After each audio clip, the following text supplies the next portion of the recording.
Is it also kind of like a response to how people perceive your own people and how they perceive the place you're from? Like when you're outside Kashmir, when you go out, you get to know that how people see you and your own people.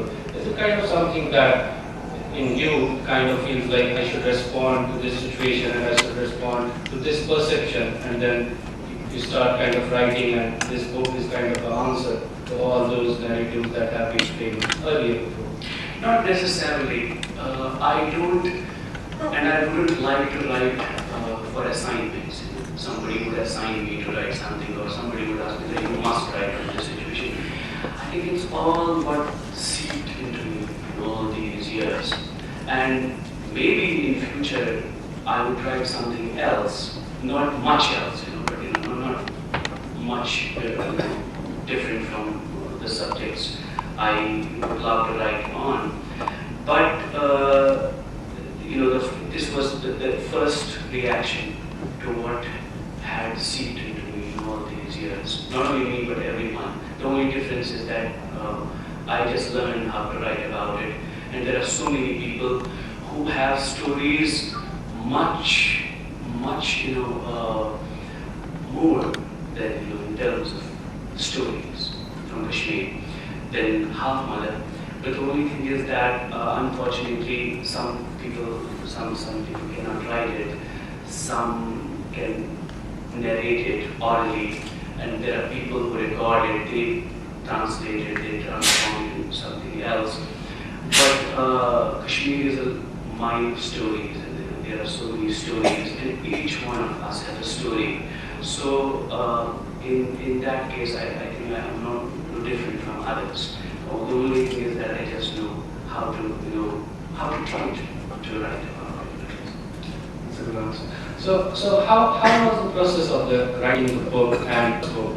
I know a little bit about the process when you were writing this and working on it. But how was the process of the writing, and what was the first reaction from the people who were near you and who were reading the book first time? What was their reaction to the manuscript? See, earlier we didn't have this culture of writing, we didn't know about literature as such, Now literature comes to us or comes out of us. But I knew since childhood that I could write and I should write. That is what I would tell myself. I didn't care about who was going to publish it and what would happen to it.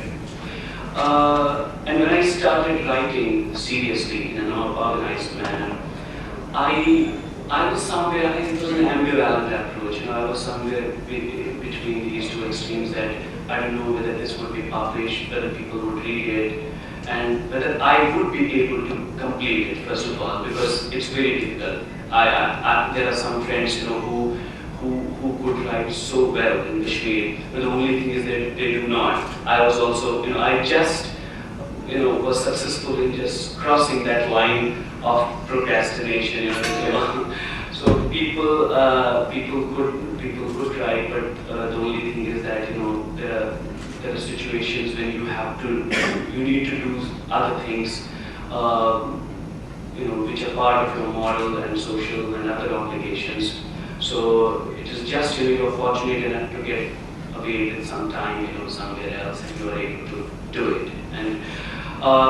And also, there was some friends who were also very, they were not sure that, what's going to happen, what I was doing. So I tried to show it to some friends. Some people read it, some read half of it, some had good, some had encouragement, and some had good advice, some were really apprehensive. So it was like that, and I think that is everywhere. It's not only specifically about me. So, but then once I had something in my hand, and I got a few friends who were very serious readers and also writers. So then